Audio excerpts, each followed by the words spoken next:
Nós nunca tivemos tantas possibilidades como nesse tempo para anunciarmos o reino do Senhor e o Evangelho. Hoje, através do smartphone, nós podemos pregar para milhares de pessoas e a nossa mensagem alcançar corações. Agora, talvez um questionamento você já tenha feito, assim como também eu já o fiz. Porque tantas vezes assim nós temos tantas possibilidades, agora na prática nós não vemos tanta coisa acontecendo. Bom, eu tenho um texto da palavra do Senhor em 1 Coríntios, no capítulo de número 4, no verso de número 20, que fala: porque o reino de Deus consiste não em palavras, mas em poder. Nós vivemos um tempo, uma geração onde as pessoas estão saturadas de tantas palavras. Nunca ouvimos tanto como nesses últimos dias. As informações nos chegam a todo instante.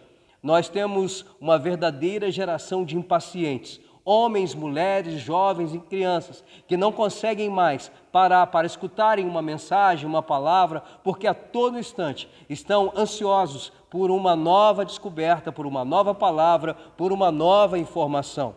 E aí me vem o questionamento diante disso, o grande desafio que nós temos. Eu me lembro agora dos discípulos do Senhor na porta do templo, Formosa, na hora nona, e lá eles estavam, e de repente havia um homem que estava desesperado, buscando algumas esmolas para ter sustento, e o discípulo fala assim: olha, não temos ouro, nós não temos prata, mas o que temos nós te damos, em nome de Jesus Cristo, levanta e anda. Na verdade, eles não tinham recursos, diferentemente da igreja hoje, nós temos recursos, nós temos muitas possibilidades, nós temos possibilidades que nós nunca tivemos na história da igreja. E mais uma vez eu repito, porque nós não vemos tanta coisa assim acontecer. Eu me lembro de Jesus, quando ele fala para os discípulos: vocês ficarão em Jerusalém, até que do alto vocês sejam revestidos do poder. E a ordem que Jesus falou foi essa: fiquem lá, esperem. O problema da igreja é porque nós vivemos um tempo de muita ansiedade, a igreja também, ela se agita muito de lá para cá, ela se assusta com muita coisa, com muitas mudanças que nós estamos vivendo na nossa geração, mas todas essas mudanças são previsíveis, tudo isso faz parte do projeto de Deus. Nós vivemos um tempo em que as coisas acontecem e deixam de acontecer com muita rapidez, e a igreja tem que se acostumar a viver um tempo de consagração. Nós não podemos nos deixar contaminar por tanta ansiedade. Às vezes nós pregamos tanto contra a ansiedade e nos tornamos tão ansiosos. Nós sabemos que temos que ter urgência na nossa pregação, mas nós nos esquecemos de que o mais importante é nos separarmos em oração, em jejum, em arrependimento, em quebrantamento, para que haja a manifestação do Espírito Santo de Deus.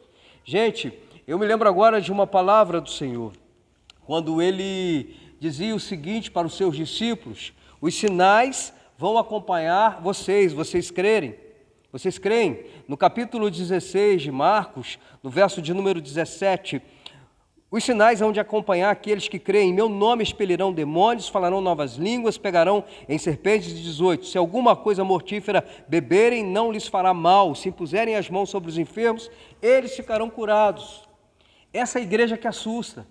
Essa igreja que traz um senso de, pelo menos, reflexão para a sociedade, que nós somos diferentes, que existe alguma coisa que nos credencia. Paulo, ele falava muito a respeito das suas credenciais, e eu quero trazer uma citação dele, em 1 Coríntios, gente, no capítulo de número 4, no verso de número 20, diz: porque o reino de Deus consiste não em palavras, mas em poder. Nós nunca tivemos tanta abundância de palavras como nos dias atuais, onde todos nós podemos colocar informações no smartphone e essas informações poderem ser vistas talvez por milhares de pessoas. Mas aí nos vem a pergunta: e o impacto disso? O impacto às vezes está na falta de separação, de consagração, de busca, de regarmos essas palavras com o Espírito Santo. Palavras ao vento não convencem pessoas. Palavras cheias do Espírito Santo podem transformar uma geração e uma época. Parece que a igreja brasileira está se perdendo um pouco nisso. Estamos nos esquecendo de que o poder das palavras vem através do Espírito Santo. Quando Jesus fala: vão e pregam o Evangelho, ele diz: vão e pregam o Evangelho, mas com poder. Eu me lembro agora, gente, que Jesus uma certa vez ele falou para os seus discípulos: aquele que crê vai fazer as obras que eu faço, mas poderão fazer obras maiores ainda. E olha o que ele fez: ele ressuscitou mortos, ele abriu os olhos dos cegos, Ele fez os surdos ouvirem, os paralíticos andarem. E hoje nós precisamos também que a igreja, ela manifeste o poder de Deus nessa geração. Que a igreja, às vezes, ela se torna tão agitada e tão apegada a esses fatores transitórios, momentâneos, que nós nos esquecemos daquilo que move a igreja. Nós temos orado por um arrebatamento de poder na igreja, de uma unção avassaladora, de um derramar do Espírito, que o Espírito venha e varre o Brasil de norte a sul, de leste a oeste. Mas como isso acontecerá? Através de separação, de consagração. Apesar de estarmos todos unidos no mesmo projeto, propósito, ideal, a igreja deve caminhar, apesar, queridos, da multiforme sabedoria de Deus, nos seus diversos ministérios, nós temos que ter o mesmo ideal, e o nosso ideal deve ser que venha um tempo de avivamento sobre a nossa nação, e que esse avivamento cause espanto, e que a sociedade respeite a igreja como aquela agência que tem credenciais, muito além de palavras, porque quando as palavras não são suficientes, e parece que essa geração se encheu de palavras, ela se encheu, consumiu tanta informação, que na verdade as informações não estão sendo mais importantes para eles, e as informações vazias são como um vale de ossos secos, e precisa haver a profecia, porque quando não existe profecia, o povo se corrompe. O que é profecia? É o próprio Deus que fala conosco e nos usa para transmitir o seu recado, mas com poder e autoridade. Eu me lembro agora, queridos, de quando Jesus ele foi multiplicar pães e peixes, havia uma multidão até ele que o seguia, e aquela multidão estava ali porque eles queriam ver as coisas acontecerem, eles queriam se impressionar. Eu acho que aquilo que a igreja deve fazer na nação é impressionar a nação, que a igreja se levante, como ela já se levantou em outros tempos, não apenas para defender um posicionamento político, tudo bem, não é essa a questão, mas principalmente para defender o reino e dizer o seguinte: que venha o seu reino e que o seu reino se manifeste com poder, e que esse poder, que essa autorização mude corações, transforme mentes, que haja conversão, que haja arrependimento. Às vezes a gente se preocupa tanto, mas a igreja será percebida, nós não teremos liberdade para pregar o Evangelho. Sim, isso faz parte. A Bíblia fala que nos últimos dias teríamos tempos trabalhosos, mas o que não pode nos faltar é o Espírito Santo de Deus, porque é Ele que convence o homem do pecado, da justiça e do juízo. Nós temos que ser uma igreja transformadora, uma igreja que consiga transformar o ambiente onde ela está inserida. Eu creio, queridos, que quando Paulo ele fala que o reino de Deus não consistia em palavras, significa ação. Nós temos que viver um tempo de muitas ações concretas, de manifestação da glória de Deus na nossa sociedade. A igreja, a nossa igreja, a igreja brasileira, ela tem que impactar a geração novamente. Nós temos que impactar essa geração. Quando Paulo fala isso em poder, poder significa a palavra sendo cumprida.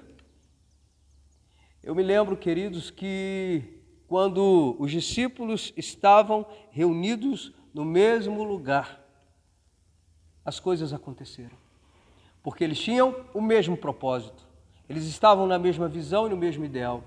O ideal deles era anunciar as boas novas, era pregar o Evangelho, mas eles haviam aprendido rápido de que eles não poderiam fazer nada sem a ação do Espírito Santo na vida deles. Às vezes nós temos técnica, nós temos ferramentas, nós temos possibilidades, nós temos abertura e nós até falamos, só que nós nos fazemos por desacreditar ou desacreditados pelo fato de que nos falta um pouco mais de avivamento, de quebrantamento, de renúncia, de transformação. A Bíblia fala que nós não deveríamos, em Romanos, Paulo escrevendo, que nós não deveríamos nos conformar com esse século, mas deveríamos nos transformar pela renovação da nossa mente, do nosso ser, temos que ter uma mente renovada, e a mente renovada é a mente que está sujeita ao Espírito Santo de Deus, e essa mente sujeita ao Espírito Santo de Deus é uma mente que está renovada para fazer acontecer aquilo que Deus deseja. Deus deseja que a igreja venha agir. A Bíblia, queridos, diz que a fé sem obras, ela é vazia, ela é morta. A fé, ela tem que ser carregada de realizações, de obras. Nós temos que mostrar que tudo aquilo que pregamos é possível. Para pregar paz, eu tenho que ter paz. Para pregar alegria, eu tenho que ter alegria. Para pregar vida nova, eu tenho que ter vida nova. Para pregar transformação, eu tenho que ser transformado. Não adianta a gente querer levar uma mensagem se a gente não vive essa mensagem.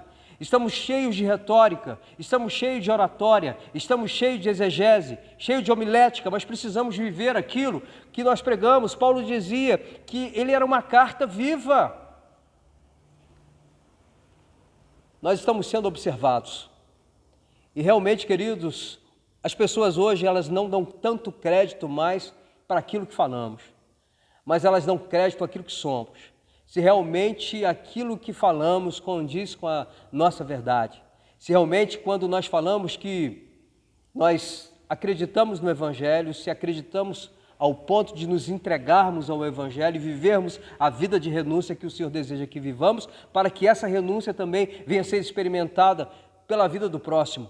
Me lembro agora do Senhor falando em 2 Crônicas 7,14, se o meu povo que se chama pelo meu nome se humilhar e orar e se desviar dos seus maus caminhos, então eu ouvirei do céu. Perdoarei os seus pecados, sararei a sua terra. Você tem que entender no seu coração, assim como eu preciso entender no meu coração, que eu preciso me separar mais. Se humilhar é separação, orar é separar, se desviar dos maus caminhos é separar. Aí o Senhor vai nos ouvir do céu, vai perdoar os nossos pecados e vai sarar a nossa terra. Querido, só quem pode sarar a nossa terra é Jesus Cristo, através do Espírito Santo de Deus. Mais uma vez, eu quero que você perceba uma coisa: o avivamento que nós esperamos só virá a partir de posicionamento e separação. Não adianta, como igreja, querermos avivamento se nós não nos separarmos e se nós não buscarmos isso com muita intensidade. O Brasil, querido, ele está vivendo um tempo em que os valores estão sendo ignorados como nunca foram. Existe um sentimento contrário à palavra de Deus. E como vamos vencer isso? Através de vida com Deus, de separação, de avivamento, que nos credencia muito mais do que palavras. E aí sim, quando nós estivermos cheios disso, cheios do Espírito Santo, credenciados pela presença e pela unção do Espírito, poderemos ir para as trincheiras. O soldado não vai para a guerra sem se preparar. Ele primeiro passa pelo treinamento. E o treinamento, querido, é busca. É uma busca louca por mais de Deus. Buscar-me-eis e me achareis quando me buscardes de todo o coração. Por que todo o coração? Porque tem muita gente que busca a Deus pela metade. Nós não podemos buscar Deus pela metade. Nós temos que buscar Deus com todo o nosso sentimento. Coração é sentimento. Temos que pedir que o Senhor tome conta dos nossos sentimentos. O problema é que hoje existem muitos filhos e filhas de Deus que estão com os seus sentimentos confusos, estão perdidos e perdidas, estão vivendo tempos difíceis porque estão se contaminando com tanto sentimento de ansiedade. Às vezes nós vivemos uma igreja muito ansiosa, que não entende a preciosidade de esperar o avivamento em oração. E depois, quando estivermos com essa autorização desse grande avivamento, nós com certeza poderemos fazer aquilo que o Senhor tem nos mandado. Eu não estou falando para você de parar de pregar o Evangelho, de falar, de usar as mídias sociais. A única coisa que eu estou falando é que esses recursos, sozinhos, eles não fazem nada. Agora, para esses recursos realmente poderem fazer a diferença na vida das pessoas, esses recursos devem ser também usados como uma ferramenta que vai atrair multidões, mas através do avivamento na sua vida, as pessoas olharão para os seus olhos e identificarão o poder de Deus. Elas iam até onde Jesus estava, porque Jesus, ele estava cheio de poder. Só para terminar, uma igreja poderosa atrai multidões. Uma igreja poderosa atrai multidões. Nós somos essa igreja. E o Brasil precisa ser atraído para o Evangelho, não apenas com palavras, mas com poder. E Deus te abençoe, espero que você tenha sido edificado com essa palavra. Grande abraço. Querendo Deus, em breve eu estarei aqui com mais vídeos, tá bom? Deus te abençoe. Graça e paz.